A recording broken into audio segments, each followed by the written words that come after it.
Hey guys, this is Jess from Jess Tries Vegan Stuff, and today we are trying to make a vegan pizza. It is from Kaylin Shoemaker's blog, From My Bowl. I have tried to make the crust before, but I've never tried to make the whole pizza, so I'm excited to see how it all comes together. Let's go ahead and get started. So I already have in my bowl here the active dry yeast. I just have 2 teaspoons of regular sugar in here.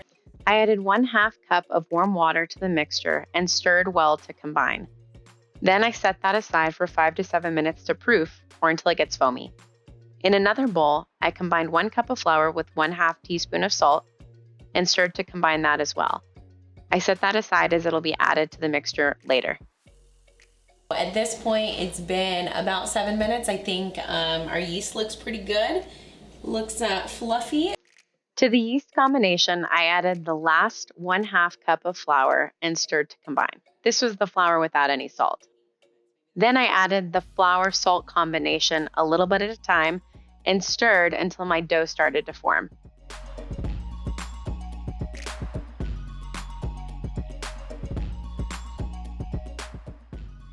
I ended up adding a couple tablespoons of water because the mixture seemed a little dry, and that seemed to do the trick.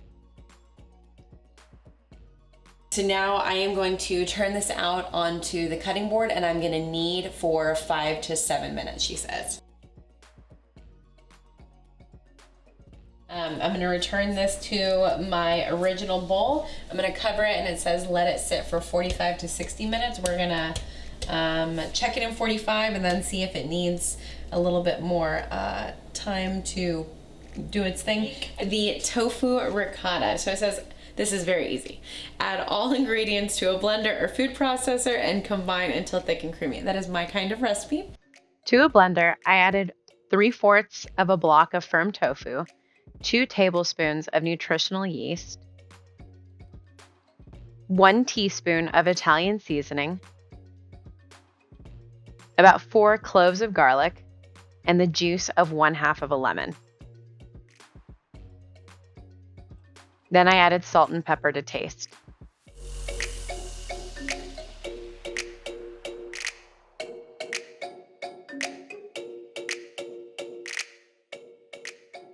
I think I need to move things around in here a little bit. Maybe it's because there's no liquid. Maybe I need to use my heavy duty blender. Okay, so now that we have the other blender, we're gonna try this again. This one has a lot more blending power, so I feel like we're gonna be, I hope, okay. Oh gosh.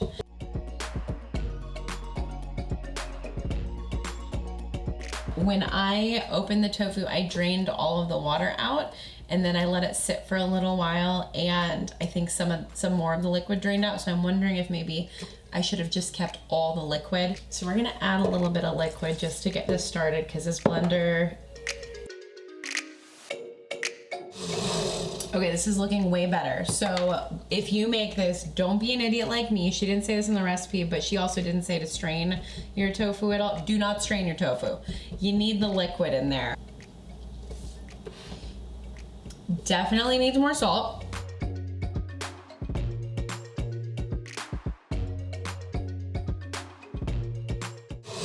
Okay, I'm also wondering if maybe this wouldn't benefit from some more lemon. Ooh, that's pretty good. I do want to put some more lemon. I ended up using 3/4 of a lemon's juice altogether. Okay. Ooh. Okay, that I like a lot more. Okay, so we're gonna keep this. We are still waiting for the dough to finish rising, and then we will be ready to assemble our pizza.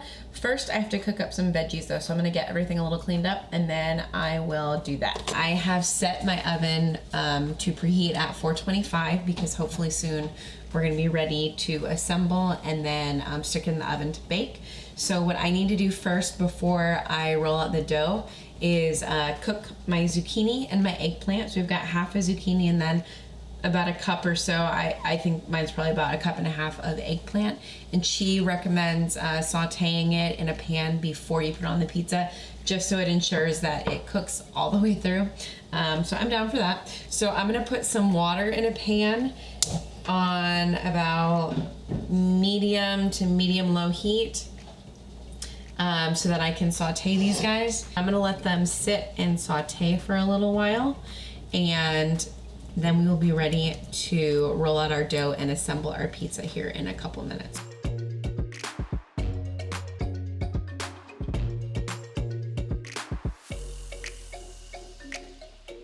It has been about 50 minutes. I'm gonna check my dough at this point. It looks good, looks really fluffy. At this point, I went ahead and rolled out my dough to fit my baking sheet. I'd already lined it with parchment paper since I don't have a pizza stone, and this is the next best way to cook a really crispy pizza in the oven. Here I'm just trimming the edges of the pizza dough that were kind of up on the edges of the baking sheet. I didn't want them to burn in the oven.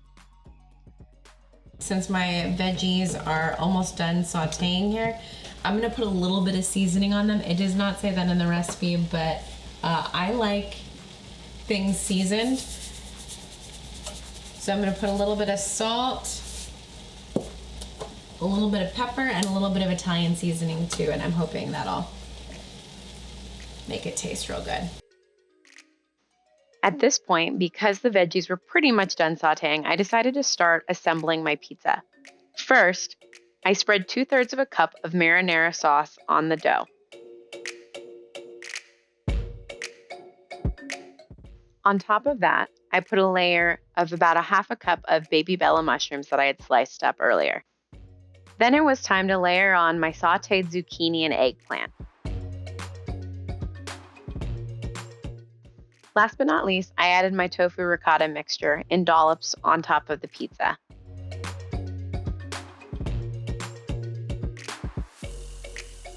She only used half of the ricotta tofu mixture in her pizza because she used the other half for another recipe. So even though I'm really tempted to put all of it on here because it smelled and tasted so good, I'm gonna restrain myself and just leave the half that she recommended on here. So this is gonna go in the oven at 425 for 15 to 18 minutes. I'm gonna put it in for 15 first and check it to see what happens. I ended up leaving the pizza in the oven for a total of 20 minutes, but the dough never got quite as crispy as I would have liked it to be. It was still super good though, especially that tofu ricotta. If you make any part of this recipe, definitely make that. So I would call this a success. If you want to make this recipe also, I will link it in the description box below. If you liked this video, give it a big thumbs up and maybe subscribe because we'll have fun things coming your way in the future. Bye.